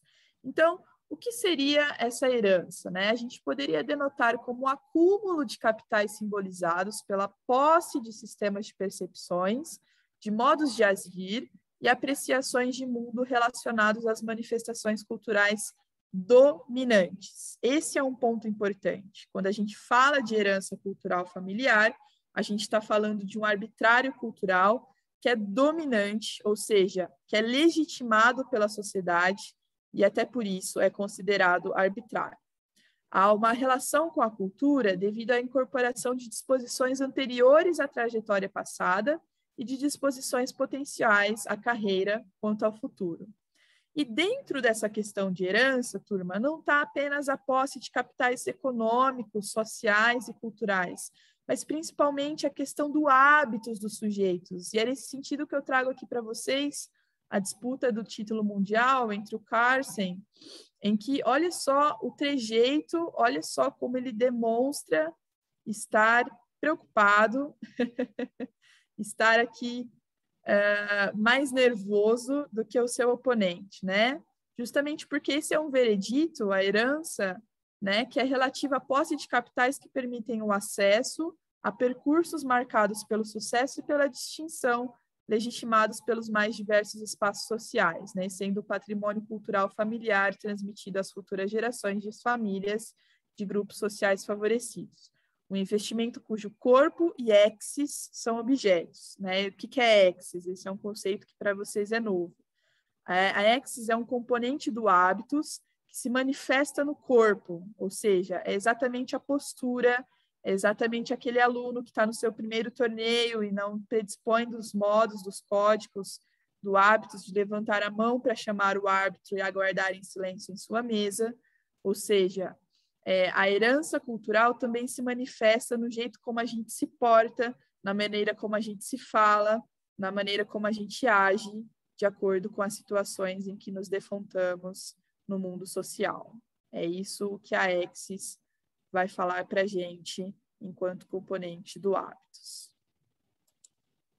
Então, é por esse mesmo motivo que, a partir dessa foto, a gente já pode fazer uma leitura da posição social em que ocupam os agentes, né? O Magnus, pelo trejeito em que joga, ocupando uma posição social muito mais elevada do que, enfim, o seu oponente, desafiante pelo título de campeão mundial de xadrez. Bom, e para concluir, eu queria mostrar para vocês alguns dados empíricos dos meus objetos de estudo, ou seja, da grande maestria brasileira, e principalmente retirados da minha dissertação de mestrado, em que eu vou deixar aqui também o link para vocês, para aqueles que tiverem curiosidade, está na Biblioteca Digital da USP. Pronto. Está para vocês no chat. Então, basicamente, durante o mestrado, a gente teve como questão central como os processos de transmissão e apropriação da herança cultural se manifestam nas disposições relacionadas à prática do xadrez ao longo da trajetória esportiva dos GMs brasileiros. identificando anteriormente, na graduação, que essa herança era presente. Então, o que a gente identificou no TCC? Que existiam pais ex-jogadores de xadrez, que existiam muitos GMs que contavam com histórias familiares anteriores à obtenção do alto rendimento, e, portanto, no mestrado, o que a gente foi ver, entrevistando cada um deles de forma pessoal, aplicando entrevistas semi-estruturadas e questionários socioeconômicos, foi ver como essa questão da herança cultural se manifesta. Olha só que interessante o que a gente acabou encontrando. Vejam, esse é um exemplo de um quadro retirado de um dos resultados da dissertação. Então, lembra daquele primeiro quadro da aula de hoje, em que a gente viu que a chance, por exemplo, de grandes comerciários terem pais também grandes comerciários era de X%? Quando a gente pega o exemplo do esporte, ou melhor, quando a gente olha para a grande maestria brasileira, a gente também está falando desse aspecto reprodutivo presente nela. Então, olha essa tabela, que leitura a gente poderia fazer, né? Lembrando, a dissertação ela foi defendida em 2017, então, na época, foram entrevistados a totalidade de 12 grandes mestres brasileiros, né, que hoje são 14. Na época, a gente não tinha o IAGO e o SUP, tá? Então, a gente faz uma leitura dessa tabela como sendo esta uma elite masculina, né, a despeito de este ser um título que pode também ser conquistado por mulheres. Na realidade brasileira, a gente tem a presença apenas de homens como seus detentores, praticamente branca, com exceção de um grande mestre que se denomina moreno. Todos os outros têm consciência dessa cor de pele, com uma escolaridade que versa maioritariamente sobre o ensino superior, tá? Cultivado em ambas as modalidades, públicas ou privadas, e principalmente privadas, com a utilização de bolsas de estudo por conta do xadrez, em cursos de alto prestígio, como, por exemplo, olha só, administração de empresas, economia, engenharia civil, relações internacionais, matemática, direito e assim por diante. É também esta uma elite em que nasceu em grandes capitais brasileiras, mas que, se não nasceu, migrou durante a sua trajetória para elas, sobretudo para a região sudeste, especificamente a cidade de São Paulo.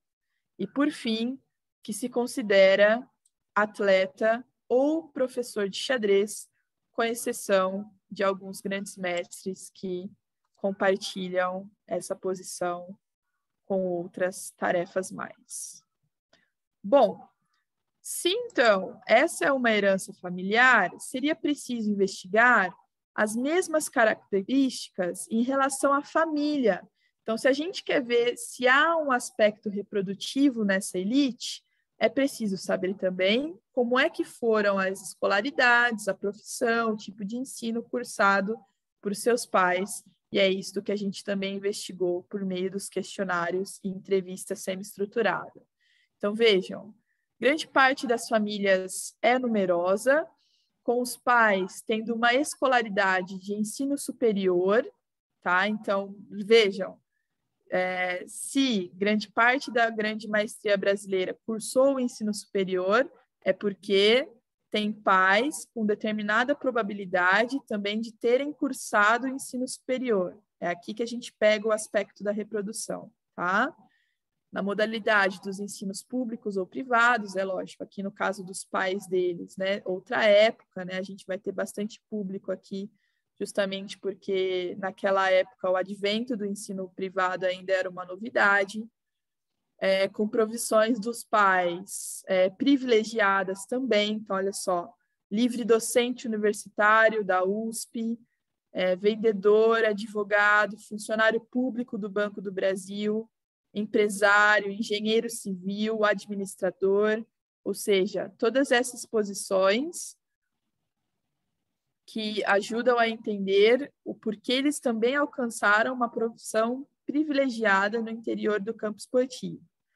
o mesmo em relação à escolaridade da mãe, aqui com a questão da escolaridade da mãe sendo um pouco menor em relação ao do pai, em termos também da modalidade de ensino em que cursaram, público ou privado, e da profissão, algumas delas consideradas do lar, ok? E, por fim, a gente tem a coluna que é mais interessante aqui, que diz respeito mais ao capital econômico, que é a de renda média, tá? Então, batam o olho nessa coluna, turma.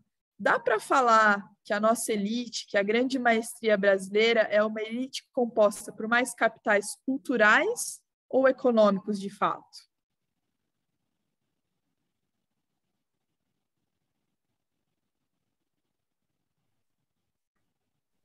Econômico. Econômico. Econômico e, consequentemente, puxa o cultural também, né? Porque com dinheiro, tendo acesso a dinheiro, você tem como ter acesso a, por exemplo, aí no Museu do Louvre, em Paris, entendeu? É uma cultural diferente. Isso, a gente não pode esquecer do aspecto relacional entre os capitais, exatamente. Então, um leva ao outro, mas muito mais capitais culturais do que, de fato, econômicos, porque se a gente for pegar essa faixa salarial de renda média que eles apontaram, né, a gente até discute na dissertação que ela pode ter sido subestimada, né, a gente vê que os aspectos de grau de escolaridade, de categoria socioprofissional dos pais e deles próprios, aponta para um acúmulo de capitais culturais muito mais em detrimento do que os econômicos. Outro dado interessante que a dissertação traz para a gente são os heredogramas da incidência do xadrez na família dos participantes. Então, como que a gente lê esses heredogramas? Turma, é bastante simples. Para cada círculo, vocês entendam o gênero feminino. Para cada quadrado, vocês entendam o gênero masculino, tá? Para cada pintadinho que vocês têm, tanto o círculo quanto o quadrado, está a evidência da apreensão do xadrez na família. Então, cada círculo ou quadrado que está pintadinho significa que o agente teve contato com o xadrez, era alguém que sabia jogar no interior da família, né? Então, aqui a gente tem vários contrapontos. Olha que interessante. Desde a família do GM7, aqui, que foi possível identificar o xadrez por várias gerações atrás, a gente tem aqui a família do GM4, que é o único cuja herança cultural familiar não está presente na família, mas foi advinda da escola. A gente tem a questão do GM6, que é o único cuja herança familiar veio da mãe. Se vocês observarem a incidência, é predominantemente paterna dessa herança. Olha só, ela figura muito mais entre os homens do que entre as mulheres, tanto no seu processo de transmissão quanto no seu processo de antecedência dos antecessores. Tá? Então, aqui a família do GM5, por exemplo, em que o pai e a mãe ensinaram a totalidade dos irmãos, quer sejam eles meninos ou meninas. Então, a gente tem diversas configurações que levaram aí ao favorecimento maior ou menor de cada um dos GMs em relação aos seus sucessos, em relação à sua carreira. Bom, e como a gente fez empiricamente para aprender essas trajetórias, né? Jéssica. Esse foi... Pois não? Oi, Jéssica. Uma coisa que eu sinto bastante na prática, aqui em Toledo, Paraná, perto de Cascavel, é o pai, a mãe, jogadores, ou vieram de avós jogadores, trazer o filho para fazer com que esse filho venha a jogar xadrez. Só que muitas vezes vem aquela questão, ele está vindo porque está sendo cobrado por vir. Então, você tem que montar toda uma estratégia de motivação, de agradar, que primeiro cativar ele para você você conseguir chamar a sua atenção dele, para depois tentar passar os conteúdos e tentar direcionar.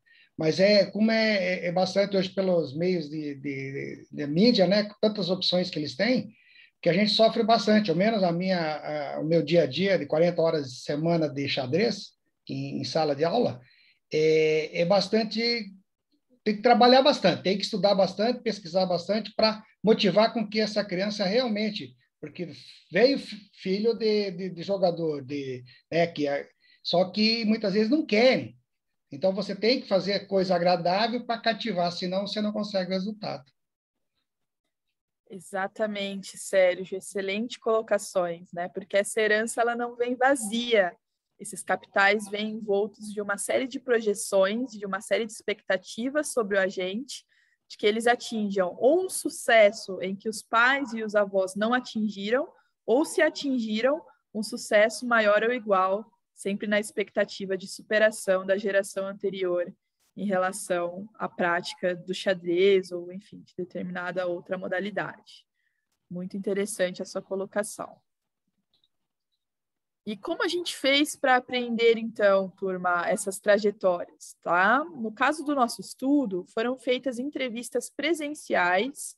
Então, eu particularmente rodei o Brasil inteiro, presencialmente, entrevistando cada um dos grandes mestres, a partir de entrevistas semi-estruturadas, ou seja, que possuem um roteiro próprio e prévio, em relação a conhecer um pouco das sínteses biográficas, ou seja, de entender como é que se deu essa herança, como é que se deu essa história de vida, como é que deles eles se apropriavam, se, por exemplo, eram crianças, como o Sérgio falou, que a herança foi transmitida de uma maneira a proporcionar nesses agentes uma negação, ou se não, se foi uma herança transmitida de modo a favorecer, assim, o seu alto rendimento.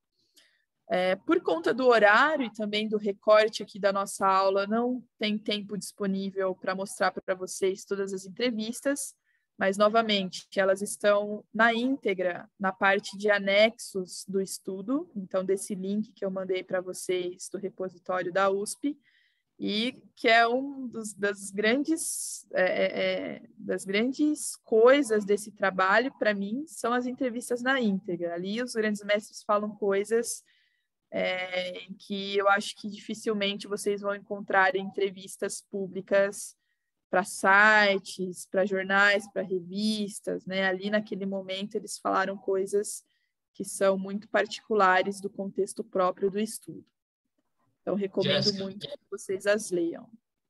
Pois não? Jéssica, eu gostaria que você falasse sobre a questão da apresentação dos trabalhos, como vai ser. Nós escolhemos um tema que envolva alguma das 4 aulas, no caso. Isso, Bruno. Eu posso retomar no final da aula, só para não perder a linha de raciocínio? Certo, ok. Então, vamos lá, eu já estou finalizando, tá? Então, aqui separei para vocês 1, 2, 3, 4, 5, 6 trechos dessas entrevistas, e eu queria muito que vocês prestassem atenção no teor das falas, tá? Prestem bem atenção. Então, por exemplo, GM4, né? Aquele que eu falei para vocês que a estrutura familiar não permitiu uma herança no interior da família, mas sim uma herança que adveio da escola. Ele vai falar o seguinte, olha só. Eu lembro que as primeiras aulas na escola foram meio que obrigatórias com a sala toda. Alguns ficaram bem desinteressados, outros gostaram muito. Depois separou, ficou educação física e xadrez. Mas eu lembro que pelo menos eu ficava muito interessado, queria aprender tudo o que podia e tudo que o professor tinha. Eu queria sugar tudo o que ele sabia. Eu era desse jeito assim. Então vejam, para aquele que não tem a herança, o capital cultural envolto na família, ambientes ou instâncias como a escola são locais onde as pessoas querem sugar o conhecimento, querem aproveitar tudo aquilo que elas têm para tirar, né?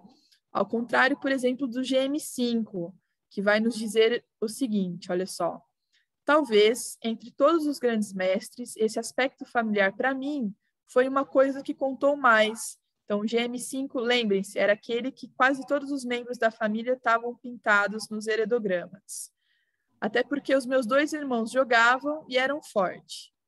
Bom, às vezes eu não estava prestando atenção no tabuleiro lá, e ele, o pai, me dava uma bronca. Então, olha só, Sérgio, é isso que você falou da imposição da expectativa familiar quando vem de herança.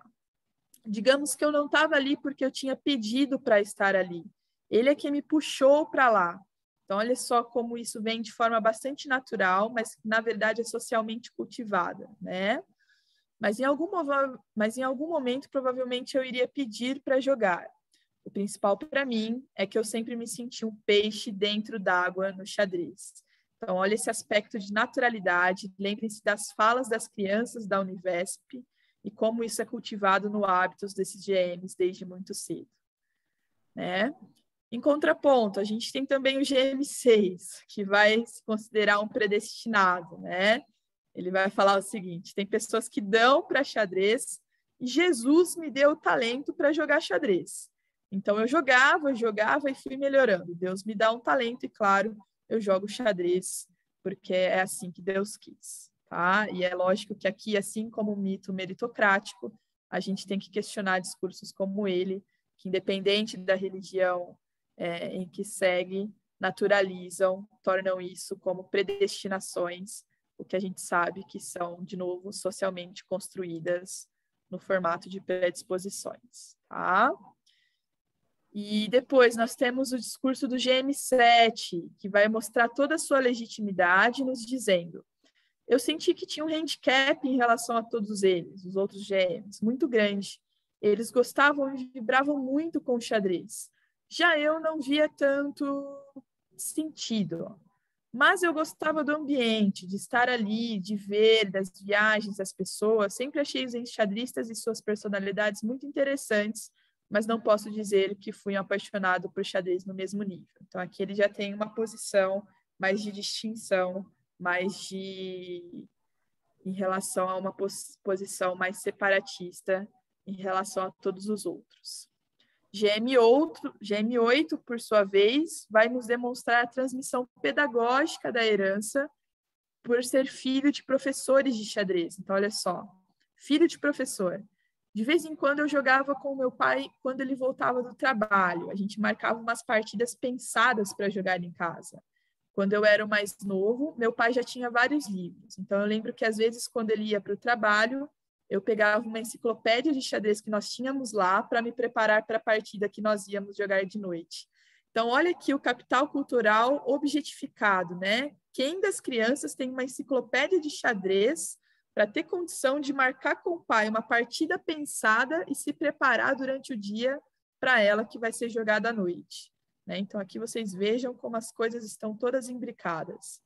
E, por fim, o GM10, que vai nos dizer, ou vai nos deslumbrar um efeito de contexto de circulação privilegiada do enxadrismo, quando diz: eu me lembro da maneira com que o meu pai me ensinava, como ele era engenheiro e ele era bem cartesiano. Tudo para ele tinha uma lógica. Uma vez ficamos, ele e um jogador de clube, 8 horas estudando um jogo e conversando sobre a vida dos enxadristas que jogavam aquela partida. Eu acho que isso tudo faz parte da construção de uma bagagem. Então, vejam que, mesmo sem falar de Pierre Bourdieu com esses agentes, turma, a própria grande maestria tem consciência sobre o nível com que esse hábito foi construído e com que essa bagagem foi formulada, tá? Então, isso é muito interessante a gente ver, porque os discursos demonstram aquilo que o hábitos diz, né? Aquilo que a entrevista permite captar é aquilo em que eles vivenciaram e tem como mais forte marcado aí em relação às suas histórias de vidas. Então, é nesse sentido que a trajetória pode se compor como um instrumento de análise importante para vocês em relação ao conhecimento de trajetórias de vida, não só de grandes mestres do xadrez, como no meu caso da minha agenda de pesquisas, mas também de outros grupos sociais mais que vocês possam e queiram vir a estudar. Ok? Deixo aqui algumas das referências utilizadas na aula de hoje e, mais uma vez, agradeço me colocando à disposição de vocês para o que precisarem. Desculpa, quem me pediu para falar do seminário foi o Sérgio? Foi eu, Bruno. Oi, Bruno, vamos lá, até dei uma acelerada. Mas aproveita a carona. Opa, desculpa aí. Aproveita a carona aí, também fica perdido aqui. Como você vai querer, professora? Que explique mais detalhes aí como você quer o trabalho. Vamos lá então, meninos. O seminário ele vai ser composto por um dos temas da disciplina, Então, agora, a partir dessa aula, a gente fechou os temas da disciplina. Vocês podem escolher qualquer um deles para fazer uma revisitação, uma releitura, uma síntese. Vocês podem, por exemplo, pensar alguns dos conceitos de Pierre Bourdieu no projeto de pesquisa de vocês, pensar o aprofundamento de alguns deles como capital cultural e a realidade até prática de vocês, cotidiana, de vida, através de um relato de experiência, por exemplo. Sintam-se bastante à vontade em relação a esse seminário, que será avaliado a partir de 5 critérios, viu? Adequação ao tema e problema do contexto, clareza da argumentação na sessão de perguntas e respostas, domínio do tema e comunicabilidade da transmissão, adequação estrutural e linguística e, por fim, adequação ao tempo disponível. Tudo bem? No caso, Jéssica, pode fazer uma apresentação de slides para apresentar? Uma apresentação de slides? Pode. Perfeito. Acho que fica mais visual para todo mundo, se vocês puderem assim o fizer, tá? Professora, você se incomodaria de dar um exemplo fictício, por exemplo, de um tema? Só para ficar mais claro, que eu acho que a gente anda meio perdido na vida. Brasil 2021, né? Claro, vamos lá. Então, deixa eu pensar aqui.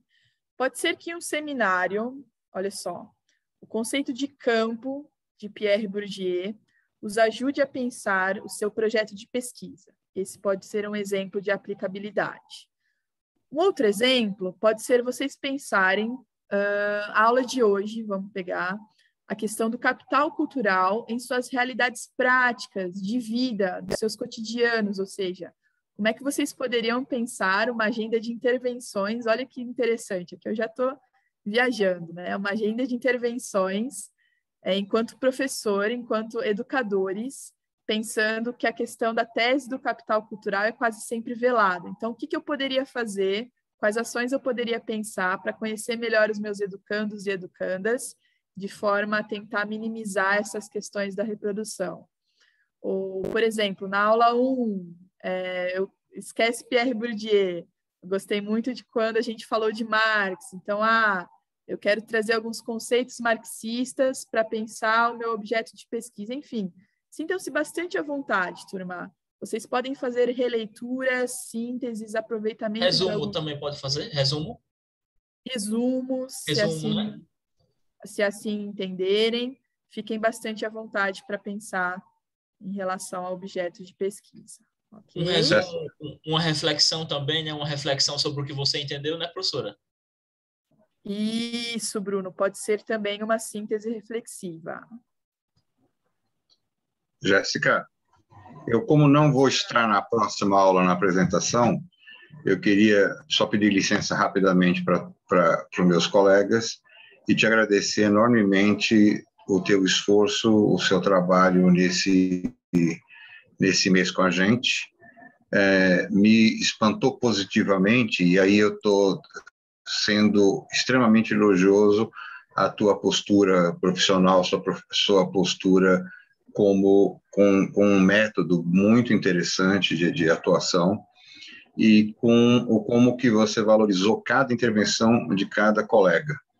Essa é uma qualidade que poucos têm, e eu percebi isso em você, e agradeço muito. Eu até comentei com a minha mulher, né? Eu falei assim, tem uma moça que está dando aula, é a idade a idade de filho, né? Ela falou, adota ela. Eu falei, pode deixar que sim. Eu fico imaginando o orgulho que a sua família, o seu núcleo familiar, seu núcleo de amizade tem de você enquanto profissional, enquanto pessoa. Parabéns. Obrigado.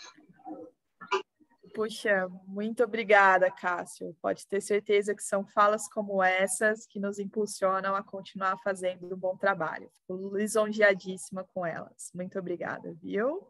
E sorte para ti na competição. Estou aqui na torcida. Vamos estar acompanhando aí os seus resultados. Só repete para mim, por favor. Clareza, domínio do assunto. Tem mais 3 itens. Isso, Sérgio.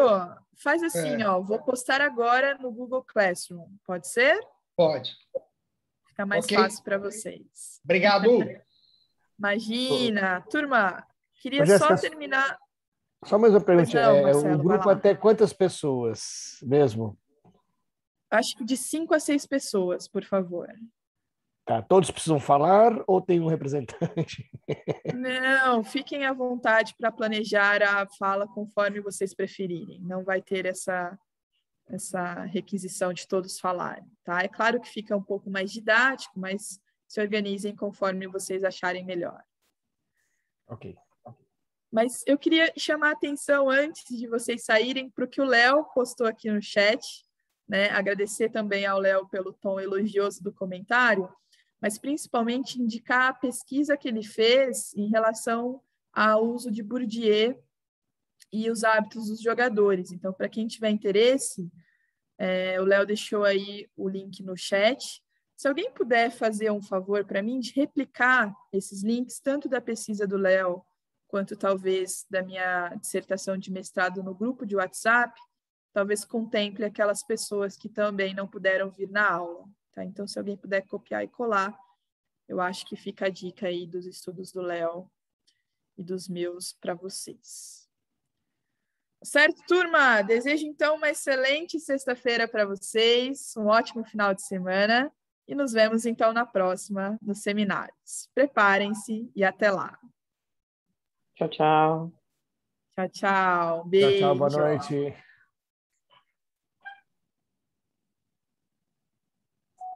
Boa noite, obrigado. Boa noite, Bruno.